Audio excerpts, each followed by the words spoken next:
بسم اللہ الرحمن الرحیم۔ حضرت ایوب علیہ السلام اللہ رب العزت کے پاک پیغمبر تھے۔ اللہ تعالیٰ نے آپ کو بہت زیادہ مال و دولت سے، آل اولاد سے اور جاہ و حشمت سے نوازا ہوا تھا۔ اتنی مال و دولت کے باوجود حضرت ایوب علیہ السلام ہمیشہ اللہ کی یاد میں رہتے اور اللہ کے ذکر میں رہتے، اور آپ کا ذکر اکثر فرشتوں کی محفل میں ہوتا، اور جب آپ کا ذکر ہوتا تو شیطان حسد سے جل جاتا اور اسے یہ برداشت نہ ہوتا۔ ایک دن وہ فرشتوں کی محفل میں گیا اور ان سے کہتا ہے کہ ایوب کو اللہ تعالیٰ نے اتنا مال و دولت دیا ہے، اگر اس میں وہ اللہ کا شکر کرتے ہیں، اللہ کا ذکر کرتے ہیں تو کون سا بڑا کمال کرتے ہیں۔ مانوں گا تب جب یہ ساری چیزیں نہیں ہوں گی، تب بھی وہ اللہ کا ذکر کر رہے ہوں گے، تب میں مانوں گا کہ واقعی اللہ کے قریب ہیں اور اللہ کا ذکر اور اللہ کا شکر ادا کرنے والے ہیں۔ اللہ تعالیٰ نے اپنے بندے حضرت ایوب علیہ السلام کے اوپر آزمائش نازل کی۔ روایت میں آتا ہے کہ ان کی 5 بیٹیاں اور 5 بیٹے تھے،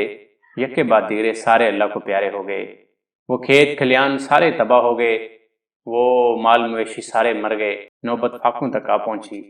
اس سارے کے باوجود کبھی حضرت ایوب علیہ السلام اللہ کے ذکر سے غافل نہ ہوئے، ہمیشہ اللہ کا شکر ادا کرتے رہے۔ اور روایت میں آتا ہے کہ حضرت ایوب علیہ السلام نے فرمایا، اے اللہ رب العزت، اب میں تیرا زیادہ شکر ادا کرتا ہوں کہ پہلے یہ جو مال و دولت تھا، یہ آل اولاد تھی، یہ مجھے تیری یاد سے کبھی کبھی غافل کر دیتی تھی، میرا وقت کبھی کبھی ان کاموں میں لگ جاتا تھا، اب تو میں ان سارے کاموں سے فارغ ہو گیا ہوں، اب میں تیرا ذکر اور تیرا شکر زیادہ ادا کروں گا۔ جب ایسی کیفیت ہوئی تو حضرت ایوب علیہ السلام کا ذکر فرشتوں کی محفل میں اور زیادہ ہونے لگا۔ تب شیطان دوبارہ فرشتوں کی مجلس میں جاتا ہے اور ان سے کہتا ہے، کبھی تو ایوب علیہ السلام کا جسم سلامت ہے،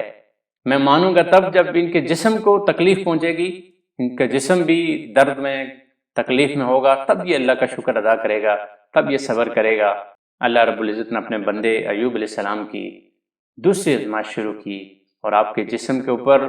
روایت میں آتا کہ پھوڑے نکلنا شروع ہوئے، اور بعض روایات میں تو یہ ہے کہ کیڑے پڑ گئے، لیکن اکثر محدثین اور مفسرین نے کیڑے پڑنے کی روایت کو درست نہیں مانا، لیکن یہ اس حد درجے تک بیماری تھی، جب مال و دولت ختم ہوا تو دوست و احباب چھٹتے چلے گئے، اور جب بیماری نے آ پکڑا تو قریبی عزیز ترین بھائی اور فیملی کے لوگ بھی آپ سے دور ہوتے چلے گئے، سارے لوگ آپ سے دور ہو گئے سوائے آپ کی بیوی، جو بہت ہی نیک، بہت ہی اللہ والی اور آپ کی خدمت کرنے والی تھی۔ روایت میں آتا ہے کہ آپ علیہ السلام کو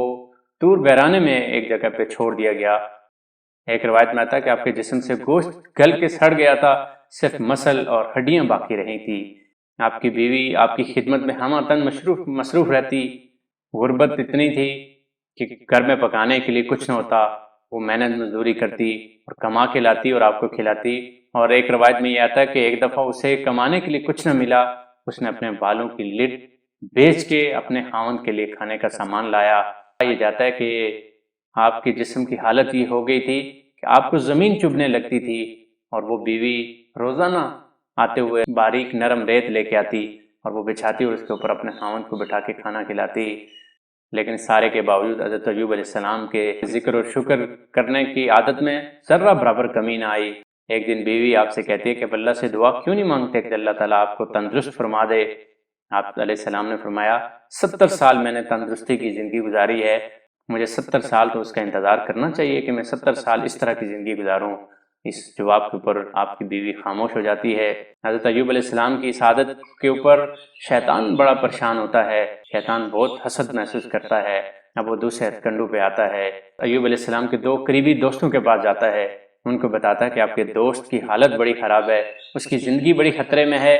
میرے پاس علاج ہے، تم اگر اس کے پاس جاؤ اور یہ شراب اسے پلا دو وہ ٹھیک ہو جائے گا۔ وہ دوست آتے ہیں، حضرت ایوب علیہ السلام کو سارا واقعہ سناتے ہیں، وہ شراب پیش کرتے ہیں۔ حضرت ایوب علیہ السلام غصے سے کہتے ہیں، اللہ کے بندو، یہ شیطان کا کام ہے، شیطان مجھے چاہتا ہے کہ میں اللہ کی راہ سے باغی ہو جاؤں، میں اللہ کی راہ سے ہٹ جاؤں، میں کبھی بھی ایسا کام نہیں کروں گا۔ جب شیطان کو یہاں ناکامی ہوئی تو پھر وہ ایک طبیب کی شکل میں آپ کی بیوی کے پاس جاتا ہے اور آپ کی بیوی سے کہتا ہے کہ میرے پاس آپ کے خاوند کا علاج موجود ہے، کرنا صرف یہ ہے کہ جب وہ صحت مند ہو جائیں، جب وہ ٹھیک ہو جائیں تو صرف یہ کہہ دیں کہ مجھے اس طبیب نے، مجھے اس حکیم نے ٹھیک کیا۔ وہ بیوی بڑی خوش ہوتی ہے، خاوند کو جا کر بتاتی ہے کہ مجھے ایک طبیب ملا، مجھے ایک حکیم ملا، وہ آپ کا علاج کرنا چاہتا، وہ کوئی معاوضہ نہیں لینا چاہتا، وہ صرف یہ چاہتا ہے کہ جب آپ ٹھیک ہو جائیں تو آپ یہ کہیں کہ مجھے اس طبیب نے اور مجھے اس حکیم نے ٹھیک کیا۔ حضرت ایوب علیہ السلام کو بڑا غصہ آتا ہے، اپنی بیوی سے کہتے ہیں کہ یہ تو شیطان کی چال ہے، وہ یہ چاہتا ہے کہ میں اللہ سے دور ہو جاؤں۔ حضرت ایوب علیہ السلام اس غصے میں قسم کھاتے ہیں کہ جب میں صحت مند ہو جاؤں گا میں تمہیں 100 ضربیں لگاؤں گا۔ ایک دن حضرت ایوب علیہ السلام کے 2 بھائی ان سے ملنے کے لیے آئے، لیکن جب آپ کی حالت دیکھی تو قریب نہ آئے، اور دور سے ہی ایک بھائی دوسرے کو کہتا ہے کہ ایوب علیہ السلام کے اندر کوئی بھلائی ہوتی، کوئی نیکی ہوتی تو اللہ کبھی بھی ایسی آزمائش میں حضرت ایوب کو نہ ڈالتا۔ اور ایسے ہی جیسے ہمارے معاشرے میں اگر کسی کے اوپر کوئی مشکل وقت آ جائے، کوئی پریشانی آ جائے، کوئی تکلیف آ جائے تو ہم لوگ فوری یہ کہتے ہیں یقیناً کچھ تو کیا ہوگا، اللہ تعالیٰ نے ویسے تو نہیں پکڑ لیا، اللہ کی آزمائش ویسے تو نہیں آئی، کچھ تو غلطی کی ہوگی، کچھ تو مسئلہ ہوا ہوگا۔ ایسے ہی بھائی نے یہ کہا کہ یقیناً کوئی ایوب نے کوئی غلطی کر لی، ایوب سے کوئی گناہ ہو گیا، جس گناہ کی پکڑ میں اللہ تعالیٰ نے اس آزمائش میں ڈال دیا۔ یہ بات حضرت ایوب علیہ السلام کے لیے بڑی تکلیف دہ تھی، تب انہوں نے اللہ تعالیٰ سے دعا مانگی، اور یہ دعا اللہ تعالیٰ نے قرآن مجید کے اندر ارشاد فرمائی ہے۔ فرمایا اور ایوب کا ذکر کیجئے جب انہوں نے اپنے پروردگار کو پکارا، مجھے بیماری کی تکلیف پہنچ رہی ہے اور تو ارحم الراحمین ہے، میرے حال پر رحم فرما۔ دعا کا انداز کس قدر لطیف ہے، مختصر ترین الفاظ میں اپنی تکلیف کا ذکر کرتے ہیں اور اس کے بعد بس یہ کہہ کر رہ جاتے ہیں کہ تو ارحم الراحمین ہے۔ آگے کوئی شکوہ، کوئی شکایت نہیں، کوئی عرض مدعا نہیں، کسی چیز کا مطالبہ نہیں۔ اس طرز دعا میں کچھ ایسی شان نظر آتی ہے جیسے کوئی انتہائی صابر و قانع اور شریف و خوددار آدمی بے طرف فاقو سے بہتاب ہو اور کسی نہایت کریم النفس ہستی کے سامنے بس اتنا کہہ کر رہ جائے کہ میں بھوکا ہوں، آپ فیاض ہیں، آگے کچھ اس کی زبان سے نہ نکل سکے۔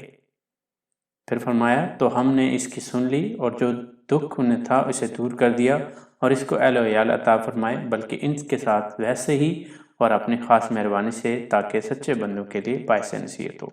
قرآن مجید میں حضرت ایوب علیہ السلام کا قصہ اس شان سے پیش کیا گیا کہ وہ صبر و شکر کی مکمل تصویر نظر آتے ہیں۔ قرآن پھر کہتا ہے کہ ان کی زندگی عبادت گزاروں کے لیے ایک نمونہ ہے،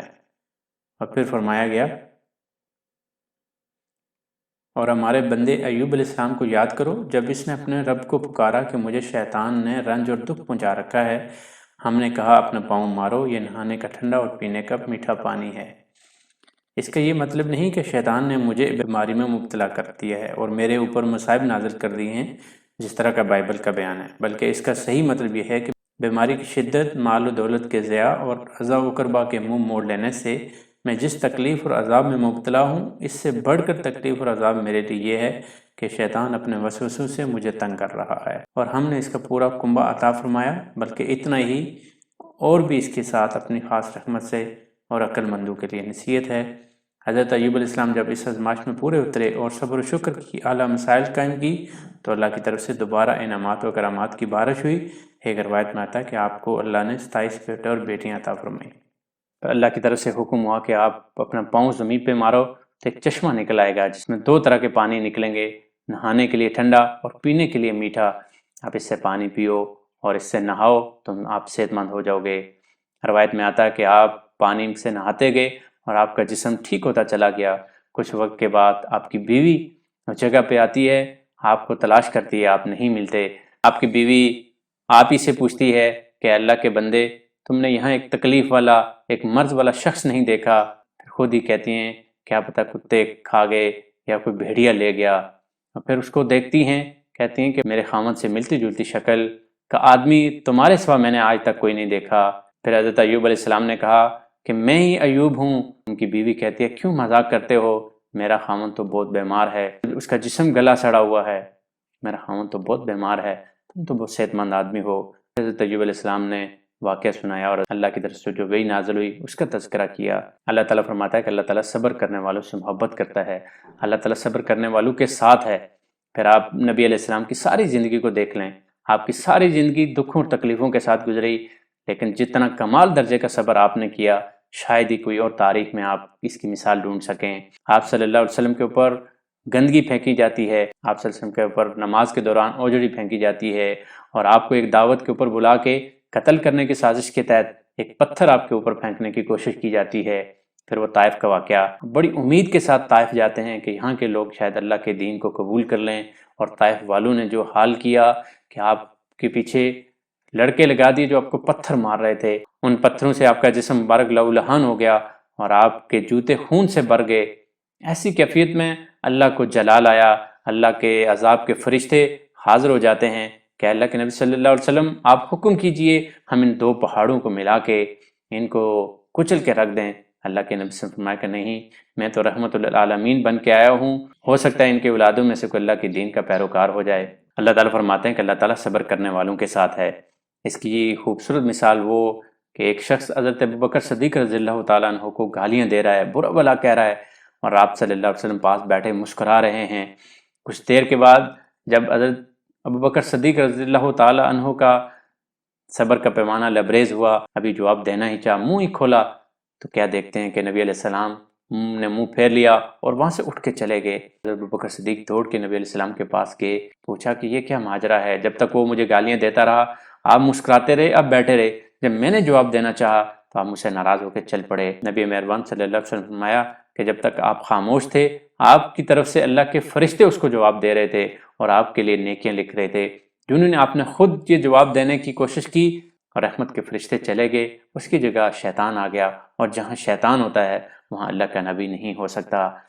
تو یہ بڑی خوبصورت مثال ہے کہ جب آپ صبر کر رہے ہوتے ہیں تو اللہ آپ کے ساتھ ہوتا ہے، اللہ کے فرشتے آپ کے ساتھ ہوتے ہیں، آپ کا رتبہ بلند ہو رہا ہوتا ہے۔ اور یہ صبر کرنا کوئی آسان کام نہیں ہے، زندگی کا مشکل ترین مرحلہ ہے اپنے نفس کو قابو میں رکھنا، اپنے مشکل ترین حالات میں اپنے آپ کو صبر کرنا، یہ بڑا مشکل کام ہے۔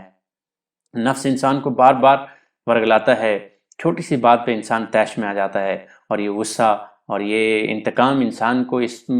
بے چین کر دیتا ہے۔ وہ واقعہ یاد کریں کہ جب حضرت علی رضی اللہ تعالیٰ عنہ ایک کافر کے اوپر چڑھ گئے ہیں، قریب ہے کہ اس کی گردن کاٹ دیں کہ وہ آپ کے منہ پہ تھوک دیتا ہے۔ جب وہ آپ کے منہ پہ تھوک دیتا ہے آپ اس کو مارنے کا ارادہ ترک کر دیتے ہیں، آپ اٹھ جاتے ہیں۔ وہ کافر بڑا حیران ہوتا ہے کہ آخر کیا ماجرا ہے کہ آپ مجھے مارنے لگے تھے، میں نے آپ کو مزید طیش دینے کے لیے، مزید غصہ دلوانے کے لیے آپ کے منہ پہ تھوک دیا اور آپ نے مجھے چھوڑ دیا۔ حضرت علی رضی اللہ تعالیٰ عنہ نے فرمایا کہ پہلے میں تمہیں مار رہا تھا اللہ کی رضا کے لیے، اب جب تم نے مجھ پہ تھوک دیا، اب اگر میں تمہیں مارتا تو یہ شاید میرے نفس کی پیروی میں ہوتا، میں نہیں چاہتا کہ میں اپنے نفس کی پیروی میں کسی شخص کا ناحق قتل کر دوں، تو اس لیے میں تمہیں چھوڑ رہا ہوں۔ تو یہ صبر بڑا مشکل مرحلہ ہے۔ اگر ہم سورہ عصر کا مطالعہ کریں، اور یہ سورہ عصر کے بارے میں کہا جاتا ہے کہ اللہ تعالیٰ پورے قرآن کو نازل کرنے کے بجائے صرف سورہ عصر کو نازل کر دیتا تو یہ بھی کافی تھی۔ سورہ عصر پورے قرآن کا خلاصہ ہے۔ خلاصہ کیا ہے کہ پورا قرآن پاک 4 مضامین کے اندر ہے، باقی سارے اس کے مباحث ہیں۔ پہلا ایمان، ایمانیات کے اوپر بات ہوئی ہے، پھر عمل صالح، اور پھر دعوت حق، اور پھر دعوت حق کے نتیجے میں آنے والی مشکلات پہ صبر۔ اس لیے اللہ تعالیٰ نے قرآن پاک میں بار بار صبر کرنے والوں کا تذکرہ کیا ہے۔